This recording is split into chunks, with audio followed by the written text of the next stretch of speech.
Hello friends, बहुत बहुत स्वागत है आप सभी का सुनवार टूल के एक और नए वीडियो में। देखिए, एक बच्चे का कमेंट आया है, एक क्वेश्चन कि चीन में 100 दिनों के सुधार आंदोलन को रेखांकित कीजिए।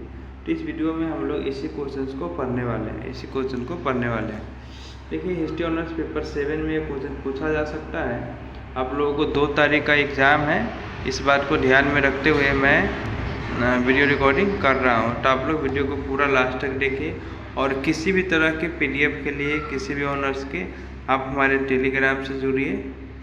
वीडियो के डिस्क्रिप्शन में आपको लिंक मिल जाएगा, चैनल को सब्सक्राइब जरूर कीजिएगा। चलिए पढ़ते हैं, ज़्यादा समय नहीं लेंगे, हम जल्दी से जल्दी ख़त्म करने की कोशिश करेंगे इस वीडियो को।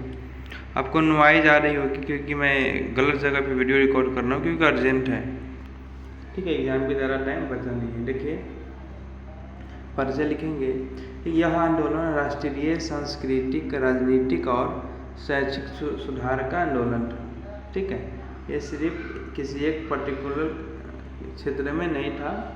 संस्कृति, राजनीतिक, शिक्षा, है ना, सभी को आधुनिकीकरण करना था। ठीक है, इसीलिए कुछ जो बौद्धिक विचार वाले लोग थे, जो पढ़े लिखे लोग थे, जो पश्चिमीकरण से प्रभावित थे, उन लोगों ने आंदोलन करा था। आगे हम लोग जानेंगे। देखिए, जो 11 जून से 22 सितंबर 1898 के अंत में किंग राजवंश के दौरान हुआ था। डेट आप लोग याद रखेंगे। यह युवा ग्वांग्क्यूसी सम्राट कांग यूबेई और उनके सुधारवादियों समर्थकों द्वारा किया गया था। थोड़ा इन तीनों के बारे में हम लोग समझते हैं। देखिए, ग्वांग्क्यूसी जो कि उस समय सम्राट था, यानी राजा था, लेकिन युवा था। ध्यान रखेंगे, हम लोगों जैसा ही युवा सम्राट था। कांग यूबेई एक बुद्धिजीवी था, मतलब एक पढ़े लिखे व्यक्ति जो कि बदलाव चाहता था, रूढ़िवादी के खिलाफ था। रूढ़िवादी हम लोग उसे कहते जो प्राचीन, जो हमेशा से पुराने ज़माना से जो चला आ रहा है ना, उसमें बदलाव नहीं चाहते हैं। ठीक है, तो इन्होंने इनको आमंत्रण किया कि ऐसा ऐसा आंदोलन हम लोग करेंगे, ऐसा सुधार लाएंगे, और इसको स्वीकार कर लिया ग्वांग्क्यूसी सम्राट ने, क्योंकि ये इनका भी विचार यही था, इनका भी विचार यही था, और इनके सुधारवादी समर्थकों ने मिलकर के आंदोलन किया था। ठीक है, सुधारात्मक आदेशों के जारी होने के बाद महारानी डोबगर की सिक्सी के नेतृत्व में शक्तिशाली रूढ़िवादी विरोधियों द्वारा तख्तापलट किया गया था। देखिए ध्यान से, अब महारानी यानी इसी वंश की, किंग वंश की महारानी थी। उस समय राजा कौन था? ग्वांग्क्यूसी, जो कि आंदोलन किया था, आंदोलन का नेतृत्व किया था 100 दिन के सुधार आंदोलन का। ठीक है, और महारानी डोबगर भी वो रोकना चाहती थी। ठीक है, तख्तापलट कर दिया था, मतलब ये राजा को हटा करके, इस राजा को हटा करके खुद महारानी सत्ता अपने हाथ में ले ली थी। क्लियर? चलिए, रूढ़िवादी तो मैंने आपको बता दिया। जबकि महारानी डोबगर सिक्सी ने 100 दिन के सुधार के सिद्धांत का समर्थन किया, और बाद में जब लगा स्थिति बिगड़ने वाली है तो इन्होंने समर्थन कर दिया। बाहर देख रहे हो खेल, औरत का खेल। उन्हें डर था कि नौकरशाही समर्थन के बिना अचानक कार्यान्वयन विघटनकारी हो गया तो बाद में उन्हें, मतलब हो गया तो क्या करेंगे। बाद में उन्होंने 8 राष्ट्र गठबंधन के आक्रमणों के बाद देर से किंग सुधारों का समर्थन किया। देखिए यहाँ पे थोड़ा आगे, कुछ बुद्धिजीवियों को उम्मीद थी कि युवा किंग सम्राट सुधारवादी मिजी सम्राट के उदाहरण के अनुसरण कर सकते हैं। उन्होंने जापान में सफल आर्थिक और सैन्य सुधार की देखरेख की थी और उन्हें प्रोत्साहित किया था, लेकिन 100 दिनों का सुधार अल्पकालीन और अधिकतर अप्रभावी रहा था, जिसे विधवा महारानी सिक्सी और किंग सरकार और सेना में रूढ़िवादियों के एक समूह की कार्रवाइयों ने विफल कर दिया। इन सुधारों की विफलता को चीनी क्रांति के लिए एक महत्वपूर्ण प्रारंभिक बिंदु माना जाता है। आई होप कि आप लोग परिचय समझे होइएगा। परिचय में है क्या, 1 मिनट क्या हो जाता है बार बार। कोई और तरीका ढूंढना पड़ेगा क्वेश्चन पढ़ाने का। देखिए, तो बेसिकली आप समझ चुके थे कि उस समय जो सम्राट था उसका नाम क्या था, ग्वांग्क्यूसी सम्राट। ठीक है, इन्होंने और इनके साथियों जो कि बुद्धिजीवी थे, जो कि पढ़े लिखे थे, आधुनिक विचार वाले लोग थे, इन लोगों ने 100 दिन के ऐसा सोचा है कि हम लोग हर क्षेत्र में विकास के मार्ग के लिए आंदोलन करेंगे, लड़ेंगे। ठीक है, और इस ऐसे में क्या हुआ कि जब ये आंदोलन शुरू करता है तो इनको तख्ता पलट हो जाती है और इनकी सत्ता गिर जाती है और महारानी के हाथ में सत्ता चली जाती है। ठीक है, महारानी ऊपर नीचे होती है, लेकिन अंत में क्या है कि वो रूढ़िवादी को ही साथ देती है, यानी जो मतलब इनके खिलाफ चली जाती है, सम्राट के खिलाफ। ठीक है, चलिए अब देखिए कारण क्यों हुआ था, आंदोलन क्यों हुआ था।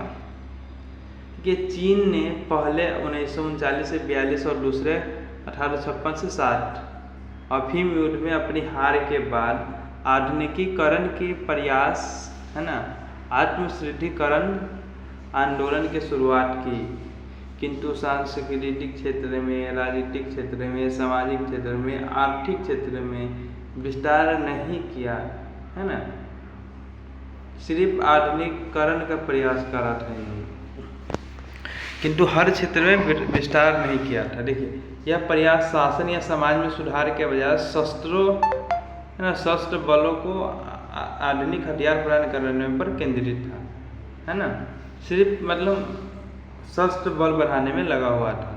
ये दोनों युद्ध हार गए थे। अफीम युद्ध पे मैंने वीडियो बनाया हूँ। ठीक है, इस दृष्टिकोण की सीमाएं प्रथम सीनो जापानी युद्ध 94 से 95 द्वारा उजागर हुई, जब चीन हार गया, जब चीन को मेजी जापान ने हराया, जिसने उसी अवधि के दौरान व्यापक सुधार किए थे। हार के कारण अतिरिक्त असमान संधियां हुई, क्योंकि यूरोपीय शक्तियों ने चीन की कमजोरी का फायदा उठाया। जैसा कि टैन शिटोंग कांगयूवी, है ना, और लियांग क्योचाओ ने इस समय चीन के पूर्ण विनाश और राजनीतिक समस्याओं को देखा। ये दोनों आंदोलनकारी थे। ठीक है, ध्यान रखेंगे, मतलब 100 दिनों को सुधार बहुत महत्वपूर्ण भूमिका निभाई थी। ठीक है, सम्राट को इन्होंने ही प्रभावित किया था, पत्र लिखा था। अफीम की लत और विदेशी संघर्ष, इसलिए इन्होंने समाधान बनाने के लिए प्रभावशाली दार्शनिक प्रणालियाँ विकसित की, जिसने राजनीतिक सुधार और एक नए चीनी सुधारवादी आंदोलन को लागू किया। चलिए, अब उद्देश्य क्या, उद्देश्य बहुत महत्वपूर्ण होता है किसी भी चीज़ का। इसका लक्ष्य क्या था, आंदोलन का उद्देश्य क्या था, यही आपको जानना था। ठीक है ना। देखिए, सैनिक क्योर को ख़त्म करना, है ना, मतलब ऐसे पद जो बहुत कम या कोई काम नहीं देते पर वेतन लेते हैं, है ना, ऐसे पद को ख़त्म करना है। पेकिंग विश्वविद्यालय को एक ऐसे स्थान के रूप में स्थापित करना जहाँ विज्ञान, उदार कला और चीनी क्लासिक्स सभी अध्ययन के लिए उपलब्ध हो, सिर्फ किसी एक चीज़ के लिए नहीं।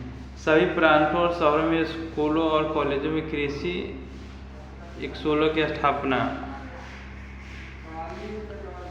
देखिए, एक आधुनिक शिक्षा प्रणाली का निर्माण, जिससे मुख्य रूप से कम्युनिस्टियस ग्रंथों पर ध्यान केंद्रित करने के बजाय गणित और विज्ञान का अध्ययन, है ना।